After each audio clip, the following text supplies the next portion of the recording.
You're listening to the Whole Hog Sports Podcast.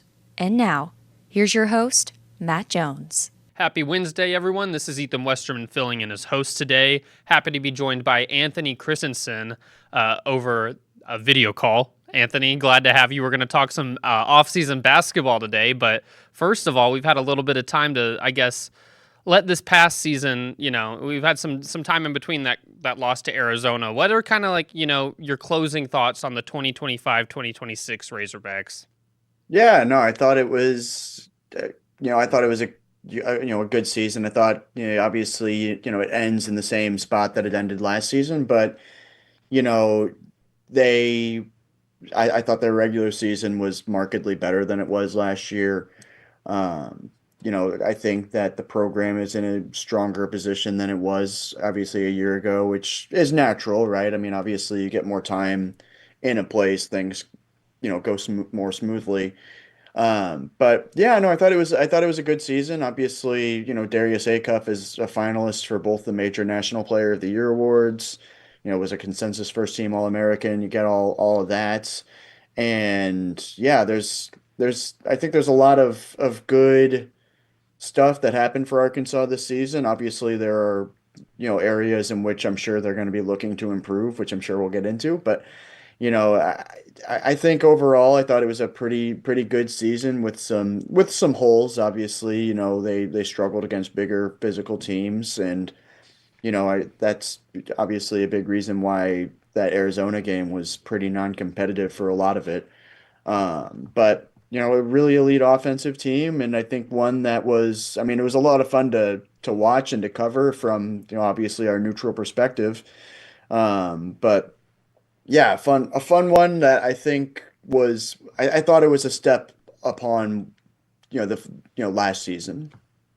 Well, before we get into talking about off-season basketball stuff, I want to tell you about our friends at Bentonville Glass. Serving its community since 1971, Bentonville Glass is committed, professional, and versatile. Looking for a quality leader in Northwest Arkansas? Looking for skilled craftsmanship? Choose Bentonville Glass for all your glass market needs with the highest quality products. You can come by and see them today at 507 South Main in Bentonville or online at bentonvilleglass.com. Also want to tell you about our friends at Eggland's Best. When it comes to game day, you want the best in your lineup, and that includes your eggs.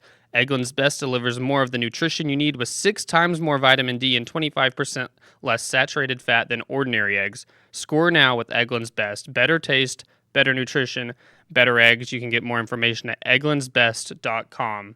Anthony, it's always, the next natural, line of thought is what's next for Arkansas basketball with the roster, with putting things together. We'll get into, I know you've done a little bit of research of maybe some of the big names in the portal, or I know they aren't in there officially yet, but the portal, let's be real, it's always open as far as players announcing their intentions and stuff. And so we'll get into that a little bit, but I think it's good to start naturally with, the returners or potential ones. And I'll start with Malik Ewan real quick first, because he posted something on Twitter last night that was stay tuned for an announcement coming soon, and he dropped his Instagram. And I was refreshing his Instagram all night at the baseball game, and he didn't post anything. Are we still waiting? It's April Fool's Day, first of all, so maybe he's got jokes. Yesterday wasn't, but I think we're still waiting, aren't we? We are still waiting. Yes, we are still waiting for Malik Ewan's, announcement. And I guess, today is April Fool's Day. I saw this in a tweet this morning. But April Fool's Day loses some of its fun in a misinformation epidemic. But yeah, shouts to, I think it was GFed who tweeted that. So shouts to him. But yeah, no, but I'm not implying that Malik Ewan is spreading misinformation. I'm sure he's going to announce something. It's just whenever you drop the tweet. I'm just saying yeah. Whenever you drop the tweet like that, it sends the message to the rest of us oh, this is within the next hour or so. Be ready. Yeah. And the fact that we're still waiting. Yeah. Which actually, let's check it real quick. Little live on the show. Malik Ewan Instagram check. What's happening? Malik Ewan, nothing new. Okay. Well, we're still waiting. Well, since we're still waiting on him, and he's the one that's teased us a little bit, we'll start with him as far as just going through kind of. I'm not going to get into your Amir Browns on the roster for sake of we want to keep this somewhat short on the show today. I don't want to get into all the guys on the roster, but we'll talk about the impact guys. And we'll start with Malik Ewan.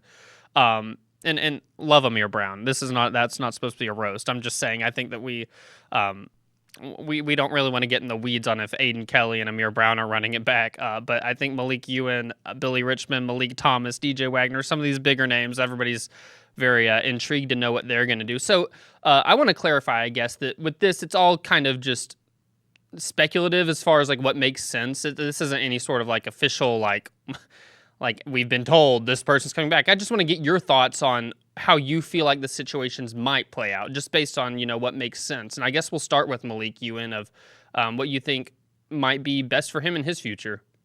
Yeah, I think, obviously if he's going to be allowed back, obviously he's played out. I think he's played 5 years of college basketball, but one was a JUCO year. So, and we've seen that year being granted to athletes again at the Division I level. So, he probably has that extra year of eligibility still. And yeah, I think that he would fit in. Obviously, he would be a big offensive piece for what they would want to do.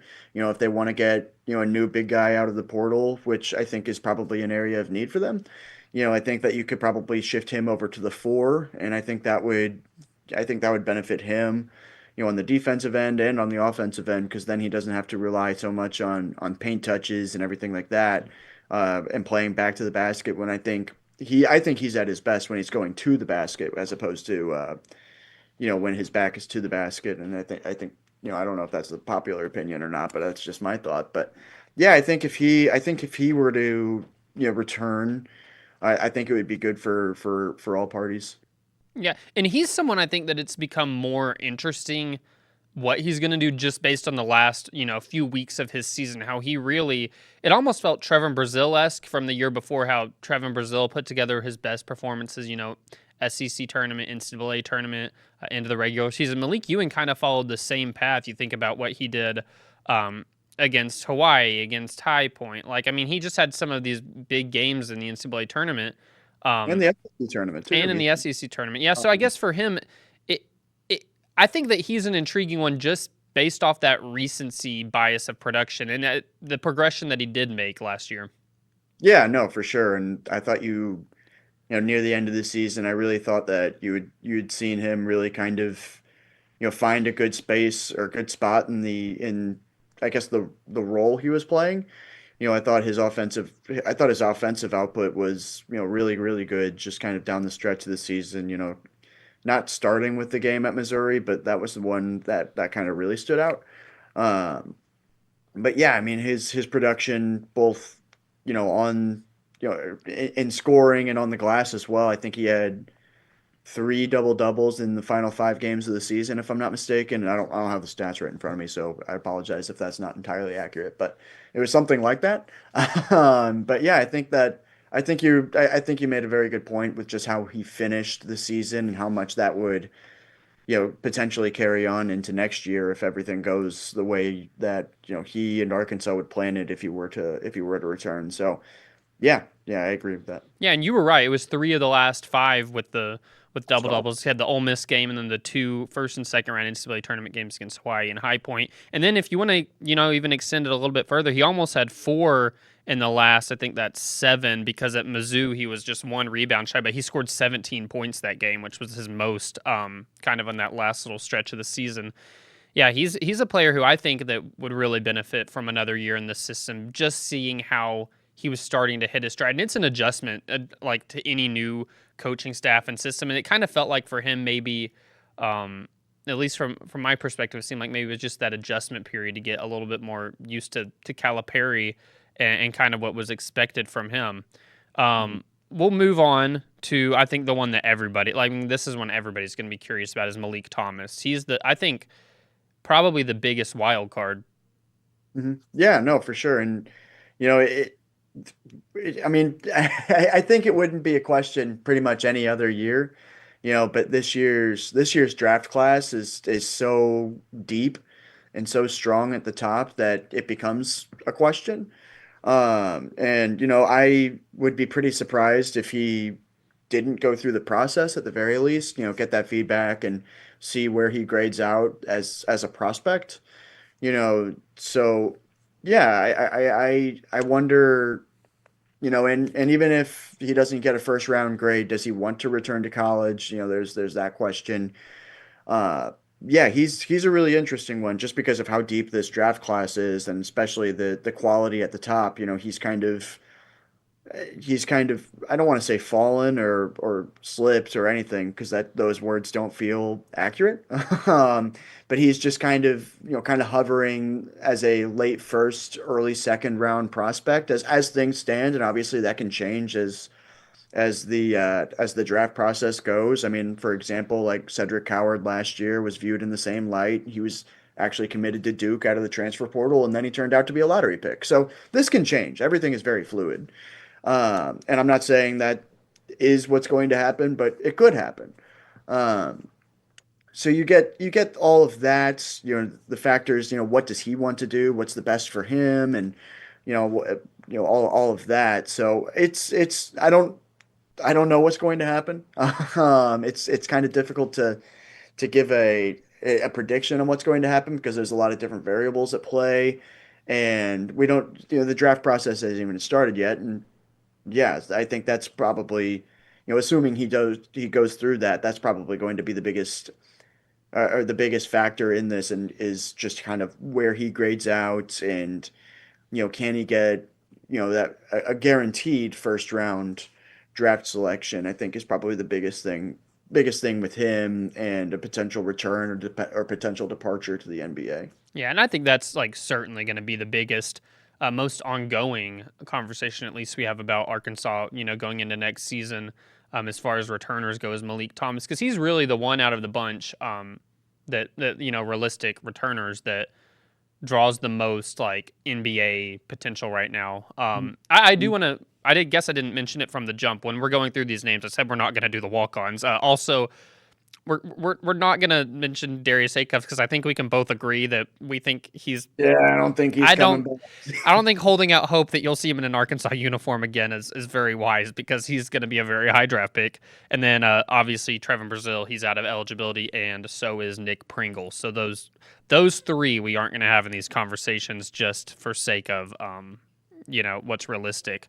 But yeah, Malik Thomas, I think that's the big domino as far as the guards are concerned, because what he did as a freshman. I think I said it all season. I think that if it wasn't for just how really good this freshman class was nationally, he would have gotten a lot more attention.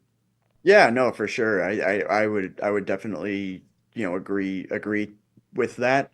And yeah, I think that's just it's just kind of the luck of the draw, I guess. But I still think he had a really great year, and he's still on draft boards for a reason, right? So it's just kind of what's best for him, and what is best for his family and everything that connected with that. And I'm intrigued to see how it plays out because, like I said, I would imagine he'll at least go through, or I would guess he would at least go through the draft process and see where everything comes out. And maybe he decides to go through with the draft, or maybe he decides one more year, and maybe potentially boosting his draft stock for next year, because next year's draft class doesn't look quite as deep as this one.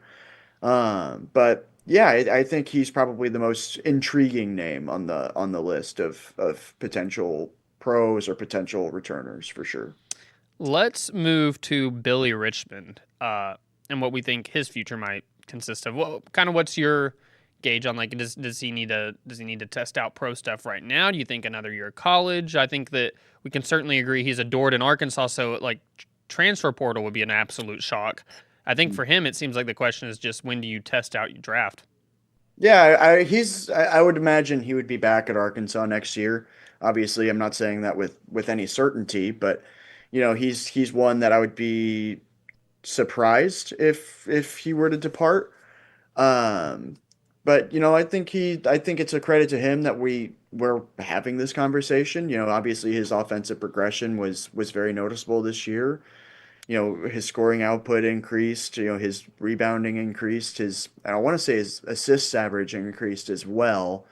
I thought he improved as a ball handler and all of that. Just the with regard to his professional stock, it all kind of comes down to his shooting range and his jump shot, which I thought we saw it definitely improve from where it was last year, but it's not quite probably at the NBA level. Hmm. He shot 25% from three. He had a more consistent mid-range jumper or better looking mid-range jumper, but is that going to get him into the NBA this year? In a first round grade, I'm not so sure, especially with how deep this draft class is. And, I wouldn't be shocked if he went through the process just to get, the feedback and I guess the grade out of where he would be right now. Um, so I wouldn't be stunned to see him do that a bit like Carter Knox did last year.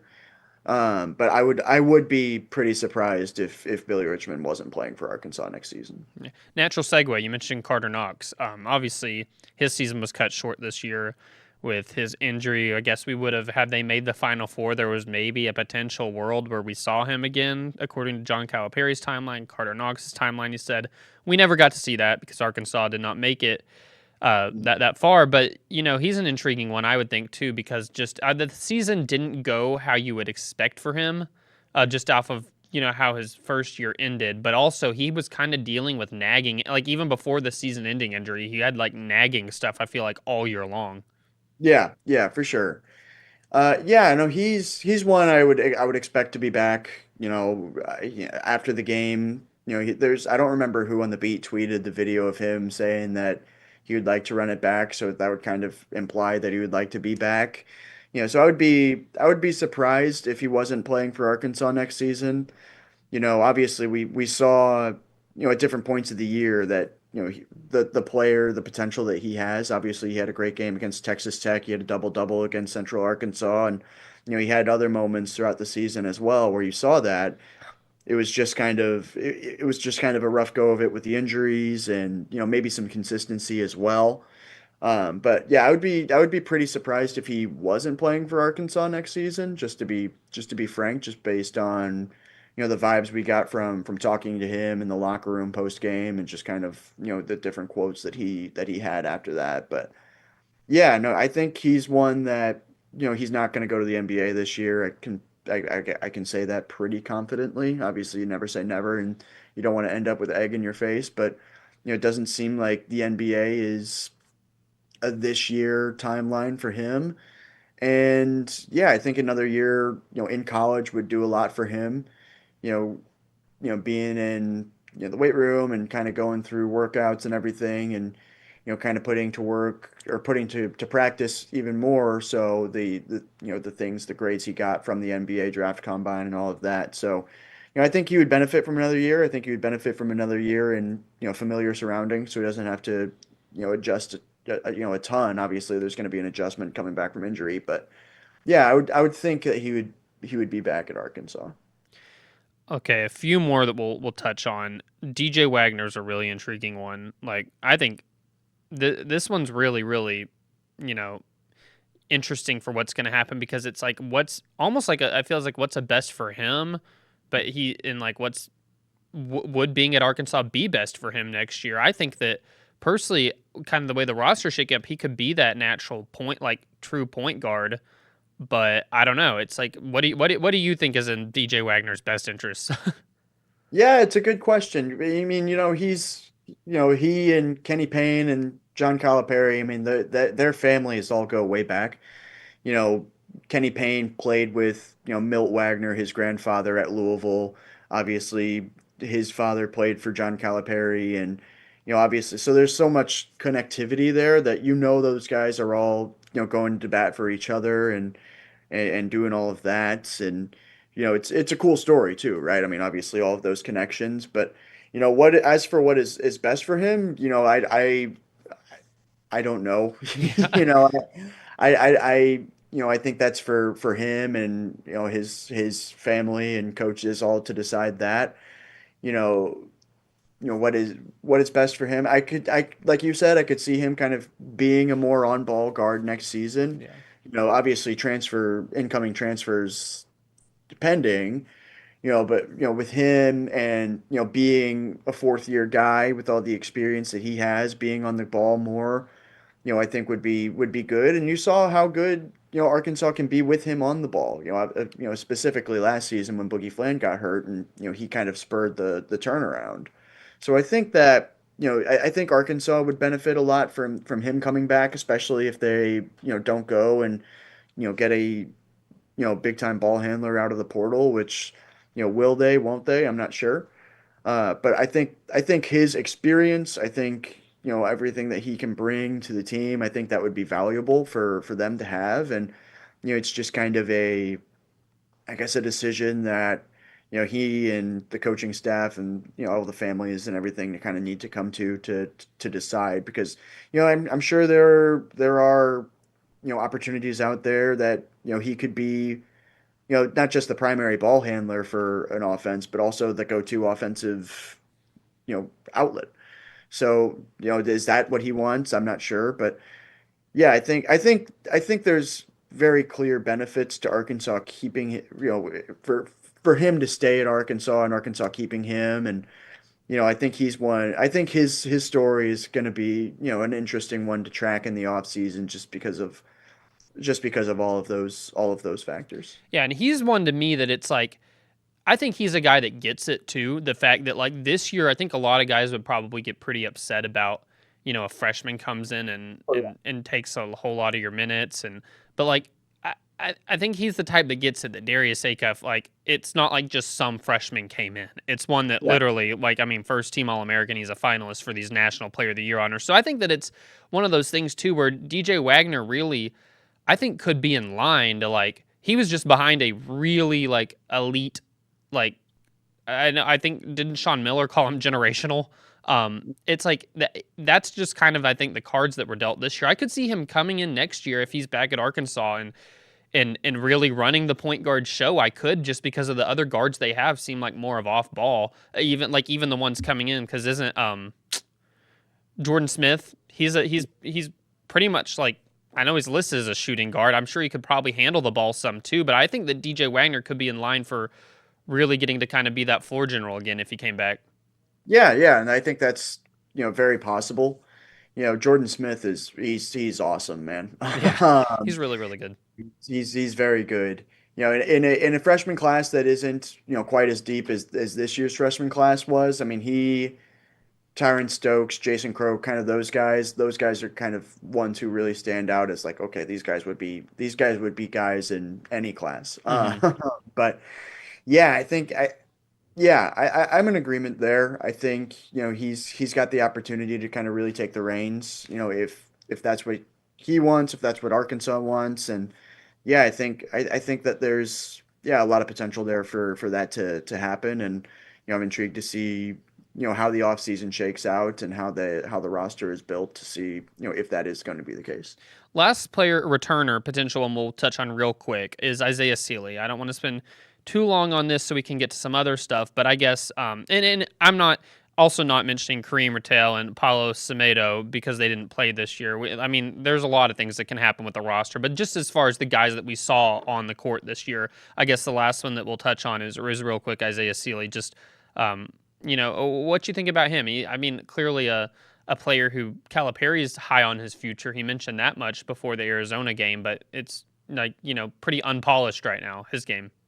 Yeah, no, I mean, but you can see the potential there, right? I Yeah. mean, you've got the athleticism. He's bouncy. He's a little wiry. He's a little skinny right now, especially for power conference level basketball. But you give him another year in the weight room and in the environment that he's obviously in now, and you can see all of the tools. And when he was on the floor, he was getting the ball a lot. He's kind of a ball magnet in that sense. And obviously there's some of that is him kind of being kind of going into the game at the end with some of the other reserves, and him being kind of the lone guy who was, I guess, kind of on the fringes of the rotation. But still, like, I think that speaks to his potential, the trust the team has in him.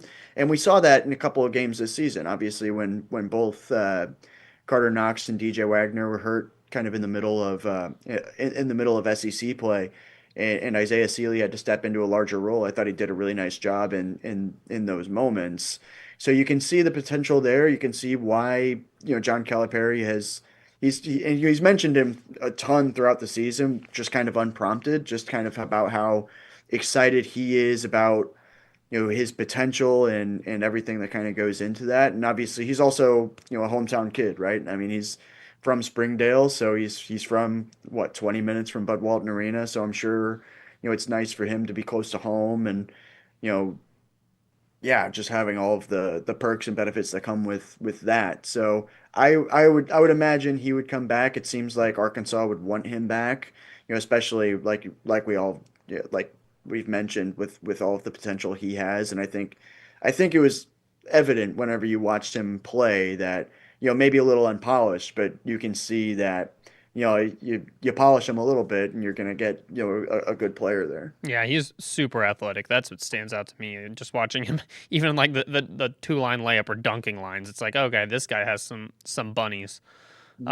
Real quick, before we talk about a little bit of just people who have already announced they're intending to enter the portal, we mentioned a little bit earlier Jordan Smith. Arkansas has, according to ESPN, the second ranked high school recruiting class coming in with Jordan Smith. They rank him the number 2 player. They have Jashawn Andrews, JJ Andrews from Little Rock Christian. He's a 5-star part of the class. He had a really good McDonald's All-American game. I know. I think he was leading everybody in scoring at halftime, and then it's like they didn't pass him the ball in the second half. And then Abdu Toure, he's number 1 player in Connecticut, right?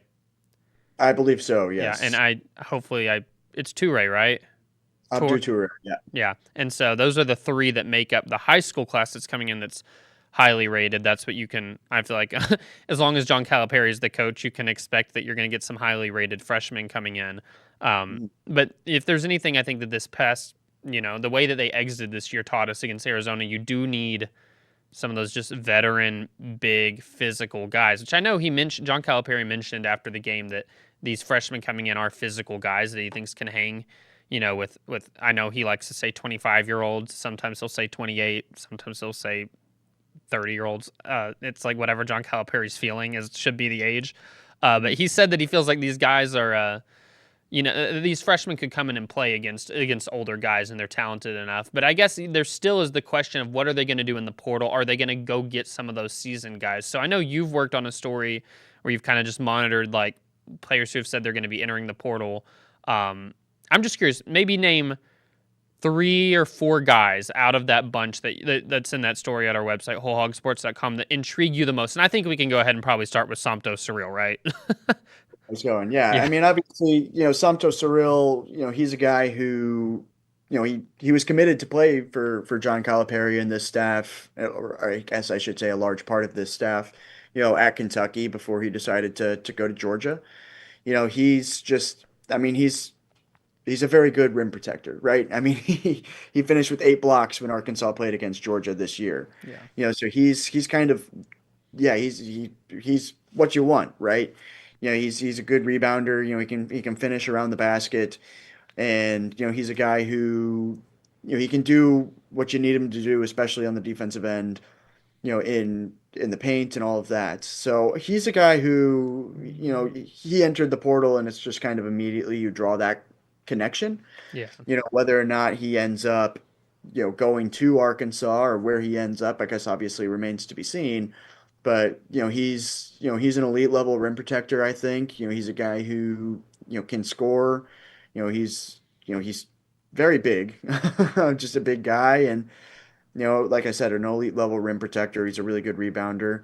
He can get into foul trouble at times, but that's just kind of something that you're gonna, I guess, take with when you have a guy who's that good on the defensive end and can finish on the offensive end. I think that's just kind of something that you're going to take, if they end up getting him. So, and obviously that's something that can be worked on as well, right? So, yeah, I mean he's not just for Arkansas. I'm sure he's going to be a guy who's going to be heavily pursued, wherever. But obviously he has that connection with Arkansas's coaching staff, so it's an immediate easy one to say like this could happen, and maybe it will, maybe it won't, but yeah, he's the he's the one from an Arkansas perspective that is the most intriguing, to this point. Yeah, I think anytime a good big man gets in the portal right now, it's going to be Arkansas.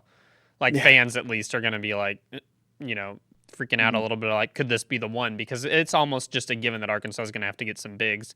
Yeah. And what I guess give me three more names. I have to go like too in depth, but just three more names, maybe a little bit about them of maybe other players that at least from your research you're like, it wouldn't shock me if Arkansas at least reached out. Yeah, I think one guy I think would be really intriguing is Anton Bonk from Charlotte. He's a 7'2" big who's pretty athletic. Especially for his size. He only attempted 28 threes, but he hit 34%. So I mean, he can shoot. He's got good range, average 10 and 8. And also a block and a half per game. So, he's a really good rebounder. He was a good rim protector. Obviously Charlotte maybe didn't have the season that it would have wanted, but he was efficient, he was effective, he was a good shot blocker and a big time a guy to look out for on both ends of the floor and he was a big time contributor to that Charlotte team. If you're looking at, power conference experienced guys, I mean Keanu Dawes at Utah, he's a guy who's entered the portal. Bangor Dog is from Colorado. Keanu Dawes is 6'9", Bangor Dog is 7 foot, both obviously rim protectors, good rebounders, guys who can finish around the rim, all of that. So those are guys who, have that experience at the power conference level. I would imagine Andrew McKeever and Paulus Morauskas, both guys from St. Mary's, you would think they'll probably just end up following Randy Bennett to Arizona State, but you never know. So worth a mention. Both, big guys who, are good rebounders and, can finish around the rim. And Morauskas especially, he's a guy who, he can shoot as well. He's an 80+% free throw shooter. He's got some range to his shooting. So, you probably kick the tires on those guys, even though you kind of can assume that they would probably end up at an Arizona State. But yeah, those are probably the bigs that, have announced their intentions to enter the portal, who I'm most intrigued by. And yeah, I know I went over the three to Oh, four limit, no, but you're good. You're good. And then I guess as far as guards are concerned, it's I think Arkansas is looking pretty good at guard, but I mean there are still a few couple intriguing ones. I guess if they out of necessity needed to try and get one.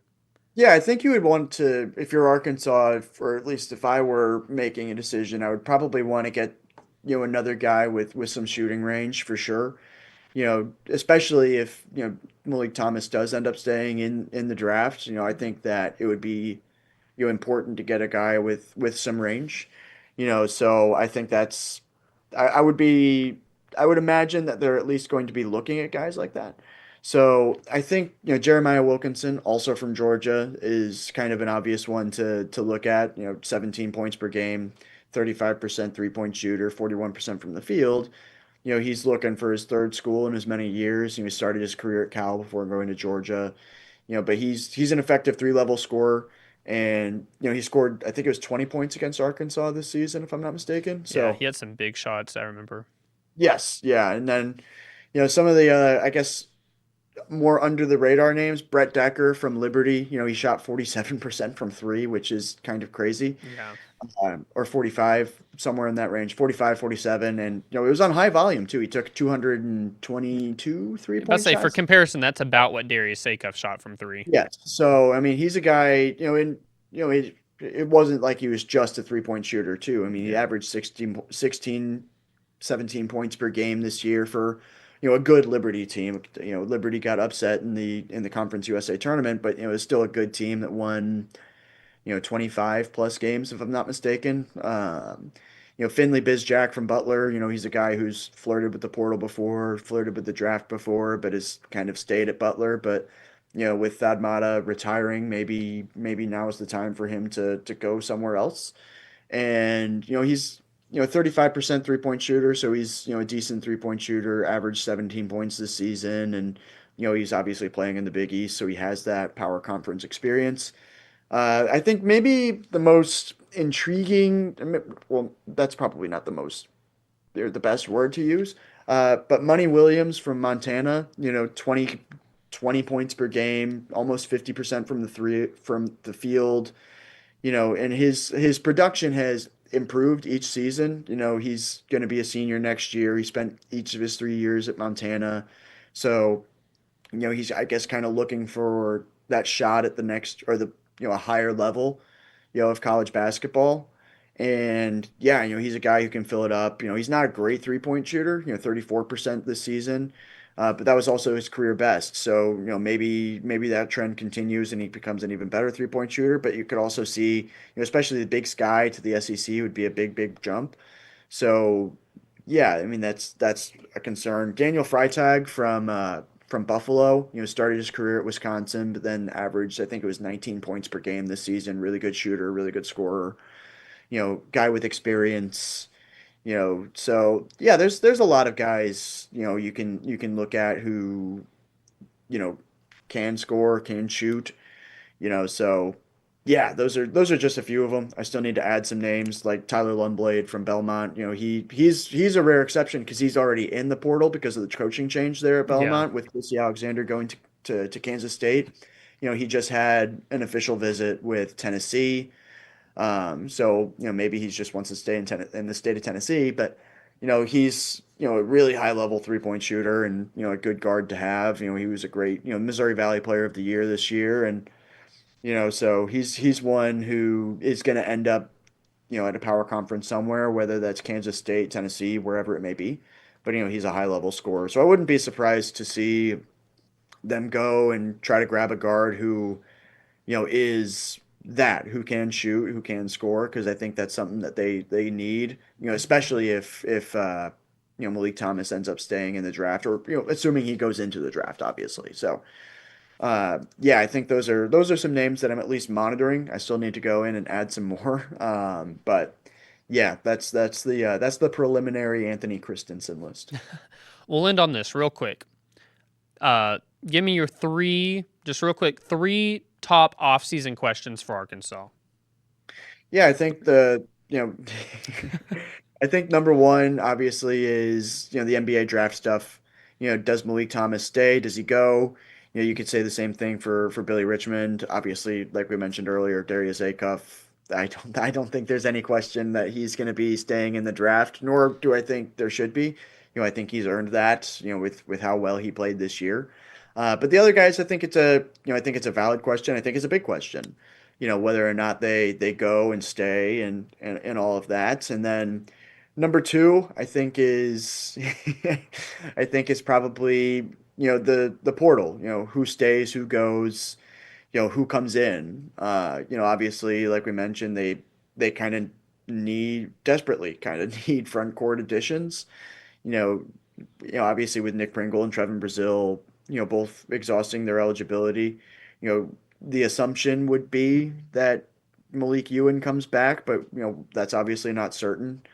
Um, so you need front court reinforcements. And then, do you add more guys from the backcourt and everything like that? And then I guess number three would be scheduling stuff. Obviously, the Michigan State stuff, which, appears to be real that they're going to be Let's playing. say, fill in the people real quick what this is. Yeah, so instead of a home game against Michigan State this season, it seems like that's going to be a quote unquote neutral site on Thanksgiving in Detroit, which I've never been to Detroit, so I'd be excited for that. Maybe I'd get to cross the bridge, go over to Canada for the first time, so I could scratch off Canada, my little scratch off map that I've got in my room. Well, you're But excited, though. Fans wanted them in Bud Walton this year. no, Yeah. trust me, Yeah. I fully understand that. I am looking at it from a completely selfish point of view. Yeah. Um, Yeah. but I mean, yeah. So I think it's going to be interesting to see, who else do they get on the schedule. Yeah. Obviously, this season they played, however many neutral site games, Texas Tech, Houston, etc. So those are some to look Duke. Those are some things to look out for, because with John Calipari that he's going to want to play those games, and I'm always intrigued by who the bye game opponents are going to be. Obviously, I would, you know, I, Central Arkansas ended up being good this year, just an overtime period away from the NCAA tournament. Queens ended up making it to the NCAA tournament, so they're trying to get teams that are going to help their net, but B, be in that tournament. And yeah, I think, and obviously you're going to get your Jackson States and stuff like that as well. But I think those are probably my three questions for the offseason. Good stuff, Anthony. Well, we'll be buckled up for a lot of this stuff going down over the next, month, or the scheduling stuff will go on well beyond that. But good stuff. And you can check Anthony's work at wholehogsports.com. He's all over any basketball news that happens. So, Anthony, appreciate you taking time to do this, and a lot of good stuff today. Absolutely. Let's look forward to the Final Four. Thank you very much Yeah. for having me. Well, we'll be back with another show tomorrow. Until then, you can check out all of our work at wholehogsports.com. Have a great day, everyone.